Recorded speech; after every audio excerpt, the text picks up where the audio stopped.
Photosynthetic parenchyma. Chlorophyll അടങ്ങിയിട്ടുള്ള photosynthetic ആയിട്ടുള്ള പാരൻകൈമയാണ് chlorenchyma. Also called assimilatory parenchyma since it is a photosynthetic. And it is found in leaf mesophyll, sepals, phylloclades, phyllodes. ഇവിടെയെല്ലാമാണ് ഇത് കാണാം. മെയിനായിട്ടുള്ള function photosynthesis. Storage parenchyma. Food materials, reserve food materials എല്ലാം store ചെയ്ത് വെക്കലാണ് ആളുടെ പണി. അതായത് ഷുഗേഴ്സ്, പ്രോട്ടീൻസ്, ഗ്രാനുലേഴ്സ്, ഓയിൽ ഡ്രോപ്സ് എല്ലാം. In some succulent xerophytes, parenchyma may serve as a water storing tissue. ചില ഇതിൽ അത് വാട്ടർ സ്റ്റോർ ചെയ്യുന്നതിനായിട്ടും കാണപ്പെടാറുണ്ട്. അതായത് it is specialised for the conservation of water. Food materials കൂടാതെ വാട്ടറിൻ്റെ കൺസർവേഷനും കൂടി ഇത് ചില സെറോഫൈറ്റ്സിൽ കാണാറുണ്ട്. ആൻഡ് ഇനി ഫങ്ഷൻസിലോട്ട്, മെയിനായിട്ടുള്ള പാരൻകൈമയുടെ ഫങ്ഷൻസിലോട്ട് വരികയാണെങ്കിൽ മെയിനായിട്ട് storage of reserve food materials such as starch, oils, fat and proteins. Storage of water in succulent plants such as aloe, cacti, അങ്ങനത്തെ ചെടികളിലെല്ലാം വാട്ടർ സ്റ്റോറേജ് കൊടുക്കുന്നുണ്ട്. Air storage, buoyancy and gas exchange in water plants. And the turgid parenchyma cells provide rigidity and mechanical support to maintain the shape of the plant body. And the parenchyma serves as the ground tissue in which other tissue are embedded. The ground tissue ആയിട്ടാണ് അത് serve ചെയ്യുന്നത്. It helps in respiration and secretion, helps in regeneration and wound healing by meristematic activity. In xylem phloem, parenchyma takes part in transport of materials. xylത്തിൻ്റെയും ഫ്ലോയത്തിൻ്റെയും കേസിലാണെങ്കിൽ മെറ്റീരിയൽസിൻ്റെ ട്രാൻസ്പോർട്ടേഷനെ സഹായിക്കുന്നു. Parenchyma that has acquired of power of cells divisions functions as a lateral meristem to produce secondary tissue. അപ്പോൾ ഇതൊക്കെയാണ് പാരൻകൈമയുടെ functions. ഇനി next നമുക്ക് കോളൻകൈമയാണുള്ളത്. Cell walls are non-lignified, irregularly thickened and formed of cellulose and pectin with high water content. Cell walls are elastic ആയിരിക്കും, extensible ആയിരിക്കും and adapted for rapid growth. Localized thickenings in cell walls are due to extra deposition of cellulose, pectin and hemicellulose, particularly at the corners of the cells.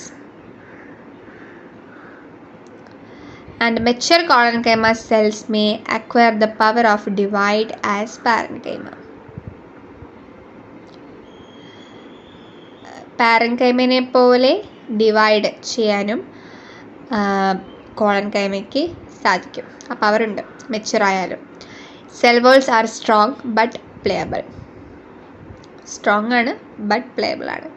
കോളൻകൈമ supports the growing regions of shoot, therefore common in expanding leaves, petioles and elongating stems. എപ്പിഡെർമിസിൻ്റെ അടിയിലായിട്ടായിരിക്കും collenchyma cells കാണുക. And in dicot plants it occurs mainly in hypodermis of stems, petioles, veins of leaves, pedicels and petals of flowers. ഇവിടേക്കാണ് കാണുക dicot പ്ലാന്റ്സിൽ. Sometimes act as meristematic cells. ചില സമയത്ത് ഈ കോളൻകൈമ meristematic cells ആയിട്ട് ആക്ട് ചെയ്യും. Example phellogen. ഇനി ഇവിടെയും കുറച്ച് kinds of കോളൻകൈമയുണ്ട്. 3 kinds based on nature of cell thickening. Lamellar or plate-like collenchyma. The deposition of thickening materials take place in the tangential walls of the cells. Thickening materials ആ സെൽസിൻ്റെ അവിടെ deposit ചെയ്ത്. Therefore, the cell wall is thickest on the 2 opposite sides and thickened walls look like parallel plates. ആ തിക്കായിട്ടുള്ള walls parallel plates ആയിട്ട് നമുക്ക് കാണാനായിട്ട് സാധിക്കും because of the deposition of the thickening materials. Next, angular collenchyma. Thickening materials is deposited at the angles or centers of the cells. കോളൻകൈമയുടെ centre ഒന്നില്ലെങ്കിൽ സെൽസിൻ്റെ സെൻറ്ററിലോ അല്ല കോർണേഴ്സിലോ അല്ലെങ്കിൽ ആംഗിൾസിലോ ആയിട്ട് ഡെപ്പോസിറ്റ് ചെയ്യും. So cell wall is thickest in the corners. Corner പാർട്ടിൻ്റെ അവിടേക്ക് വരുംതോറും സെൽ വാൾ ഭയങ്കര തിക്കായിട്ട് തോന്നും. ലുക്കുണാർ കോളൻകൈമ, അതായത് thickening materials is deposit on the walls bordering in intercellular spaces. ഇപ്പോൾ കോളൻകൈമയുടെ ഇൻ്റർസെല്ലുലാർ സ്പേസസിൽ ഈ തിക്കനിങ് മെറ്റീരിയൽസ് ഡെപ്പോസിറ്റ് ചെയ്തിട്ട് ഉണ്ടായിരിക്കും. അങ്ങനെ കാണുന്നതിന് ലക്കുണാർ കോളൻകൈമ എന്ന് പറയുന്നു. ഫങ്ഷൻസ് ഓഫ് കോളൻകൈമ എടുക്കുകയാണെങ്കിൽ it serves as a chief supporting tissue in young dicot plants. Young dicot പ്ലാന്റ്സിലെ ഏറ്റവും ചീഫ് സപ്പോർട്ടിംഗ് ടിഷ്യൂ ആയിട്ടാണ് ആക്ട് ചെയ്യുന്നത്. It protects leaves from tearing and prevents the bending and breaking of stems due to wind action with the help of tensile strength. കാറ്റ് കാരണം stems ഇങ്ങനെ ഒടിയാനോ മറ്റും chance ഉണ്ടെങ്കിൽ തന്നെ അതിൽ നിന്നും സഹായിക്കുന്നു with the help of tensile strength. It gives great flexibility to plant organs during their growth. നല്ല ഫ്ലെക്സിബിലിറ്റി കൊടുക്കുന്നു. Some collenchyma cells possess chloroplast and carry out photosynthesis. Occasionally act as meristem during the secondary thickening in dicots. ഡൈക്കോട്സിലെ secondary thickening സമയത്ത് അത് മെരിസ്റ്റമായിട്ട് act ചെയ്യുന്നു. Example phellogen തന്നെ. Okay, collenchyma is over. Next is sclerenchyma. Rigid ആണ്, non living ആണ്, mechanical ആണ്, ഒരു സപ്പോർട്ടിംഗ് ടിഷ്യൂ ആണ്. It commonly found in cortex and vascular region of stem, leaves, fruit walls etcetera. ഇവിടേക്കാണ് കാണുക. സെൽസ് ആർ ഹാർഡ് ആയിരിക്കും, thick walled ആയിരിക്കും, dead cells ആയിരിക്കും, devoid of living protoplast and maturity. Cells differ in size, shape and origin and are compactly arranged without intercellular spaces. Intercellular space അതിനുണ്ടായിരിക്കില്ല. അതിൻ്റെ സൈസും ഷേപ്പും ഒക്കെ ഡിഫറെൻ്റ് ആയിരിക്കും. Cells walls are non structurable, highly thickened, hard, lignified and pitted with cellulose and lignin deposit and low water content. ഇതൊക്കെയാണ് സ്ക്ലീറൻകൈമേനെ ഒറ്റനോട്ടത്തിൽ കണ്ടാൽ തിരിച്ചറിയാം. Pits are simple and bordered. Simple പിറ്റ്സും ആയിരിക്കും. Sclerenchyma cells develop either directly from the meristematic tissue or indirectly by the thickening and the lignification of secondary walls of parenchyma cells. അതായത് ഡയറക്റ്റായിട്ട് meristematic ടിഷ്യൂവിൽ നിന്നും ഡെവലപ്പ് ചെയ്യുന്ന സ്ക്ലീറൻകൈമയുണ്ട്. അല്ലാതെ ഇൻഡയറക്റ്റായിട്ട് thickening വഴി form ചെയ്യുന്ന sclerenchyma സെൽസും ഉണ്ട്. Sclerenchyma consist of 2 types of filaments. 2 types ആണ് മെയിനായിട്ട് സ്ക്ലീറൻകൈമയിലുള്ളത്, ഫൈബേഴ്സും സ്ക്ലീറൈഡ്സും. ഫൈബേഴ്സ് ലോങ് സെൽസ് ആണ്, സ്ക്ലീറൈഡ്സ് 2 ഷോർട്ട് ആണ്. ഫൈബേഴ്സ് എടുക്കുകയാണെങ്കിൽ it is long, thick walled, unbranched and spindle shaped cells with pointed and interlocking tips. Lumen very narrow lumen ആയിരിക്കും. The secondary cell walls are thickened, lignified, having small, rounded and simple pits. CS എടുത്ത് നോക്കുകയാണെങ്കിൽ fibres പോളിഗ്നൽ ഷേപ്പിലാണ് കാണാൻ സാധിക്കുക. In mature fibres protoplasm is absent or functionless. ഒരു mature ഫൈബേഴ്സിലേക്ക് പോവുകയാണെങ്കിൽ protoplasm അവിടെ ഉണ്ടായിരിക്കില്ല, ഉണ്ടെങ്കിൽ തന്നെ ഫങ്ഷൻ ഒന്നും ഇല്ലാതെ ഡെഡായിട്ടിരിക്കുകയായിരിക്കും. യൂഷ്വലി അറേഞ്ച്ഡ് ഇൻ ബണ്ടിൽസ് ആയിട്ടാണ് ഫൈബേഴ്സ് എപ്പോഴും അറേഞ്ച് ചെയ്യുക. Occur in cortex, pericycle, xylem and phloem. And it provide the mechanical strength to the plant parts. Fibres തന്നെ 3 types ഓഫ് ഫൈബേഴ്സ് ഉണ്ട്. Surface fibres, xylary fibres or wood fibres, or extracellular fibers or bast fibers. Surface fibers എന്ന് വെച്ചാൽ found as a part of fruit wall and seed coat. Example coconut loke. Help in the dispersal of seeds and fruits. സീഡ്സിനെയും ഫ്രൂട്ട്സിനെയും ഡിസ്പേഴ്സിന് സഹായിക്കുന്നത് ഈ surface ഫൈബേഴ്സാണ്. Second type fibre xylary fibre or wood fibres. It is seen associated with its xylem, resembles tracheids in having relatively less conspicuous bordered pits and are called fiber tracheids. They are intermediate between fibers and tracheids in several features. It abundant in woody dicot plants. Extracellular fibers or bast fibers എന്ന് വെച്ചാൽ it is seen associated with cortex. കോട്ടക്സിൻ്റെ ഒപ്പം അത് കാണാനായിട്ട് സാധിക്കുക. കോട്ടക്സിനെയും പെരിസൈക്കിളിനെയും ഫ്ലോയത്തിനൊക്കെ ഒപ്പമായിട്ടാണ് ഇത് കാണാനായിട്ട് സാധിക്കുക. Give mechanical support and protection to soft tissues. Soft ടിഷ്യൂസിൻ്റെ പ്രൊട്ടക്ഷനും മെക്കാനിക്കൽ സപ്പോർട്ടും നൽകുന്നു. ഫൈബേഴ്സിൻ്റെ ഇക്കണോമിക് ഇമ്പോർട്ടൻസ് എന്തൊക്കെയാണെന്ന് ചോദിച്ചാൽ, economically important fibres are found in the members of families Acaceae, Ericaceae, Musteraceae, Mulvaceae etc. ഈ ഫാമിലീസിലൊക്കെയാണ് എക്കണോമിക്കലി ഇമ്പോർട്ടൻ്റ് ആയിട്ടുള്ള ഫൈബേഴ്സ് ആയിട്ട് കാണാനായിട്ട് സാധിക്കുക. അതായത് commercially important fibres are 2 groups, സോഫ്റ്റും ഹാർഡും. Example fibres of jute, flax, cotton ഇതെല്ലാം സോഫ്റ്റ് ഫൈബേഴ്സിൽ പെടും. ഹാർഡ് ഫൈബേഴ്സിൽ fibres of leaves of abaca and സിസലിലൊക്കെ പെടും. Based on utilization, fibers are classified into 6 groups: textile fibers, brush fibers, plating and rough weaving fibers, filling fibers, natural fabrics, paper making fibers. Okay, യൂട്ടിലൈസേഷൻ്റെ ഇതിൽ 6 ആയിട്ടും divide ചെയ്യുന്നു. അപ്പോൾ ഇതൊക്കെയാണ് ഫൈബേഴ്സിൻ്റെ economic ആയിട്ടുള്ള importance. Fibres കഴിഞ്ഞു, ഇനി സ്ക്ലിറൈഡ്സ്. സ്ക്ലിറൈഡ്സ് ഷോർട്ടാണ് and variously shaped sclerenchymatous cells ആയിരിക്കും ഉണ്ടാവുക. Highly thickened and lignified walls ആയിരിക്കും. നാരോ ആയിട്ടുള്ള ലൂമൻ ആയിരിക്കും. ലോങ് ആൻഡ് ട്യൂബുലർ പിറ്റ്സ് ആയിരിക്കും. Formed by the lignification and thickening of the walls of parenchyma cells. Most abundant in soft tissues.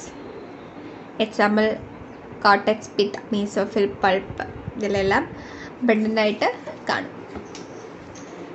Occur Zwingli or in groups. ഒന്നില്ലെങ്കിൽ അത് ഒറ്റയ്ക്ക് അല്ലെങ്കിൽ groups ആയിട്ട് കാണും. ഇവിടെയും 5 ടൈപ്സ് ഓഫ് സ്ക്ലിറൈഡ്സ് ഉണ്ട്.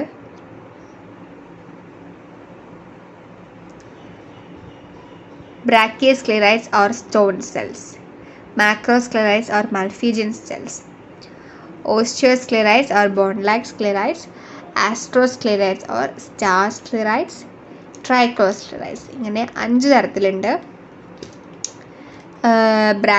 സ്റ്റോൺ സെൽസ് പറയുകയാണെങ്കിൽ short almost isometric sclereids. It is found in pith, cortex, bark, phloem, fleshy, pericarp ഒക്കെത്തിലും കാണുന്നു. മാൽഫീജിയൻ സെൽസ് വരികയാണെങ്കിൽ ഷോർട്ട് തന്നെയാണ്. Rod like or column like sclereids. The found in bark, seed coat ഒക്കെത്തിലും കാണും. ഓസ്റ്റിയോസ്ക്ലിറൈഡ്സിലേക്ക് വരികയാണെങ്കിൽ long ആയിരിക്കും, ഒരു ഷാഫ്റ്റ് ലൈക്ക് ആയിരിക്കും. It found in seed coat, fruit wall etcetera. ആസ്ട്രോസ്ക്ലിറൈഡ്സിലേക്ക് വരികയാണെങ്കിൽ ഷോർട്ടായിരിക്കും, irregularly branching and star shaped ആയിരിക്കും. It is found in intercellular spaces of leaf, mesophyll and stem of certain xerophytic dicots and gymnosperms. 5ാമത്തെ trichosclereids ആണെങ്കിൽ slender ആയിരിക്കും, hair like ആയിരിക്കും, branching sclereids ആയിരിക്കും. Similar to ഫൈബേഴ്സിന് similar ആയിട്ട് ആയിരിക്കും ട്രൈക്കോസ്ക്ലിറൈഡ്സ് ഉണ്ടായിരിക്കുക. ഇനി സ്ക്ലിറൽ കൈമയുടെ ഫങ്ഷൻസ് എന്തൊക്കെയാണെന്ന് വെച്ചാൽ, it serves as mechanical tissue and provide സ്ട്രെങ്ത്തും മെക്കാനിക്കൽ സപ്പോർട്ടും കൊടുക്കുകയാണ് അതിൻ്റെ മെയിൻ പണി. Protect the plant body from damages and physical pressure such as stretching, bending and twisting. ഇതിൽ നിന്നെല്ലാം അതിനെ പ്രൊട്ടക്റ്റ് ചെയ്യുന്നു. And xylem fibres helps in water conduction. Water കണ്ടക്ഷന് സൈലം ഫൈബേഴ്സ് സഹായിക്കും. Fibres sclerenchyma of fruit and seeds helps in the windy dispersal of seeds. Sclereids of some nuts form a hard protective shell. ചില നട്ട്സിലുള്ള hard protective shells എല്ലാം സ്ക്ലെറൈറ്റ്സ് ആണ്. അപ്പോൾ നമ്മുടെ simple tissues കഴിഞ്ഞിരിക്കുകയാണ്. parenchyma, collenchyma, sclerenchyma and its functions and the types of parenchyma, collenchyma, sclerenchyma എല്ലാം കഴിഞ്ഞു. Complex tissues എന്ന് വെച്ചാൽ it is A heterogeneous group of living and dead cells. Heterogeneous ആണ്. മെയിനായിട്ട് ദ ഇമ്പോർട്ടൻറ്റ് കോംപ്ലക്സ് ടിഷ്യൂസ് എന്ന് പറയുന്നത് സൈലും ഫ്ലോയുമാണ്. അതിൽ സൈലം എന്ന് വെച്ചാൽ it is a conducting tissue of vascular plants. Conducting tissue ആണ്. കണ്ടക്ഷൻ ഓഫ് വാട്ടർ ആണ് അതിന് മെയിനായിട്ടുള്ളത്. Responsible for upward conduction of water. And xylem is composed of 4 kinds: tracheids, vessels, xylem fibres, xylem parenchyma. 4 ടൈപ്പാണ്: tracheids, vessels, xylem fibres, xylem parenchyma. അതിൽ tracheids എന്ന് വെച്ചാൽ it is elongated tube like dead cells with tapering, oval or rounded ends and hard and thick walls ആയിരിക്കും. Lumen is large and empty, and tracheids of primary xylem develop from procambium. Procambium നിന്നാണ് primary സൈലത്തിൻ്റെ tracheids develop ചെയ്യുന്നത്. പോളിഗണിലായിരിക്കും, ചിലപ്പോൾ റൗണ്ടായിട്ടും വരാം CS എടുക്കുന്ന സമയത്ത്. Secondary xylem develop from vascular cambium. Vascular കാമ്പിയത്തിൽ നിന്നാണ് സെക്കൻഡറി സൈലം വരുന്നത്. Tracheids become dead at maturity stage ആയിരിക്കുമ്പോഴേക്കും ട്രക്കീഡ്സ് എല്ലാം ഡെഡ്, നോൺ ലിവിങ് ആയിട്ട് മാറും. ദെൻ ഫങ്ഷൻസ് ഓഫ് ട്രക്കീഡ്സ് എന്ന് വെച്ചാൽ upward conduction of water and dissolved materials, provide mechanical support by virtue of their hard and firm secondary walls. ഇതൊക്കെയാണ് അതിൻ്റെ functions. ഇനി വരുന്നത് വെസൽസ് ആണ്. വെസൽസ് എന്ന് വെച്ചാൽ ലോങ് ആണ്, സിലിണ്ടറിക്കൽ ആണ്, കണ്ടക്റ്റിംഗ് ട്യൂബ്സ് ആണ്, സർക്കുലർ ആയിരിക്കും TSൽ. എൻഡ് വാൾസ് ഒന്നില്ലെങ്കിൽ പെർഫറേറ്റഡ് ആയിരിക്കും അല്ലെങ്കിൽ ഡിസോൾവ്ഡ് ആയിരിക്കും. They become dead due to deposition of lignin on their secondary wall. ലിഗ്നിൻ്റെ ഡെപ്പോസിഷൻ കാരണം അത് പിന്നീട് അത് ഡെഡായിട്ട് മാറും. സെക്കൻഡറി വാളിൽ ലിഗ്നിൻ്റെ ഡെപ്പോസിഷൻ കാരണം അത് become dead. It common in angiosperms. ആൻജിയോസ്പേംസിലാണ് അത് കോമൺ ആയിട്ടുള്ളത്. May reach up to 10 cm in length. In some cases they reach up to 2 meter. 10 cm ആണ് അതിൻ്റെ ലെങ്ത്ത് കൂടുതലും വരാറ്. സം കേസസ് അത് 2 meter വരെ നീണ്ടുപോകും. The end wall between 2 successive vessel members is called perforation plate. ഇപ്പോൾ 2 vessels എടുക്കുകയാണെങ്കിൽ അതിൻ്റെ അതിൻ്റെ എൻഡ് വാൾസിന് പെർഫറേഷൻ പ്ലേറ്റ് എന്നാണ് പറയുന്നത്. ഇപ്പോൾ പെർഫറേഷൻ പ്ലേറ്റ് എന്ന് വെച്ചാൽ it's a plate like a porous end wall between adjacent vessel members in a xylem vessel. Xylem വെസൽസിലെ അടുത്തടുത്തിരിക്കുന്ന വെസൽസിൻ്റെ ഇടയിൽ കാണുന്ന ഒരു പോറസ് ആയിട്ടുള്ള ഒരു ഓട്ട പോലത്തെ ഒരു എൻഡാണ്, ഒരു പ്ലേറ്റ് ലൈക്ക് എൻഡാണ് പെർഫറേഷൻ പ്ലേറ്റ്. അത് സിമ്പിളായിരിക്കാം, മൾട്ടിപ്പിൾ ആയിരിക്കാം. അപ്പോൾ ഇത്രയുള്ളൂ പെർഫറേഷൻ പ്ലേറ്റ്. ഇനി ഇപ്പോൾ വെസൽസിൽ സെൽ വാൾ തിക്കനിങ് തന്നെ ഒരു 5 ടൈപ്പ് വരുന്നുണ്ട്. Annular thickening, spiral thickening, reticulate thickening, scalariform thickening, pitted thickening. ഇങ്ങനെ 5 ഫോമിൽ വരുന്നുണ്ട് വെസൽസിൻ്റെ സെൽ വാൾ തിക്കനിങ്. അപ്പോൾ അത് അനുലാർ തിക്കനിങ് എന്ന് വെച്ചാൽ it's a concentrate ring like thickening on the cell wall by deposition of lignin in form of isolated rings. Spiral thickening ആണെങ്കിൽ അത് thickening material deposit in the form of spiral or helical bands. Spiral ഫോമിലാണെങ്കിൽ spiral, അഥവാ അതൊരു isolated rings ആണെങ്കിൽ അതൊരു annular thickening. ഇനി reticulate ആണെങ്കിൽ അതൊരു നെറ്റ്വർക്ക് പോലെയുള്ള തിക്കനിങ് ആയിരിക്കും. സ്ക്ലാരിഫോം ആണെങ്കിൽ ഒരു ലാഡർ ലൈക്ക് തിക്കനിങ് ആയിരിക്കും. പിറ്റഡ് തിക്കനിങ് ആണെങ്കിൽ ഇറഗുലറായി സ്കാറ്റേഡ് ആയിട്ട് ഒരു ഡിസ്കണ്ടിന്യൂസ് ആയിട്ടുള്ളതായിരിക്കും. അതായത് അൺതിക്കൻഡ് ഏരിയ ആർ കോൾഡ് പിറ്റ്സ്. അതാണ് പിറ്റഡ് തിക്കനിങ്. ഒരു കണ്ടിന്യൂറ്റി ഇല്ലാത്ത ഒരു പോലത്തെ തോന്നും. ഇനി ഫങ്ഷൻസ് ഓഫ് വെസൽസിൻ്റെ ഫങ്ഷനിലോട്ട് വരികയാണെങ്കിൽ vessels are the chief conducting elements of vascular plants. Particularly in angiosperms, they contain water and dissolved mineral nutrients and also provide mechanical support to plants. Chief conducting elements of vascular plants conduction ആണ് main ആൻജിയോസ്പേംസിൽ. പിന്നെ mechanical സപ്പോർട്ടും കൂടി നൽകുന്നുണ്ട്.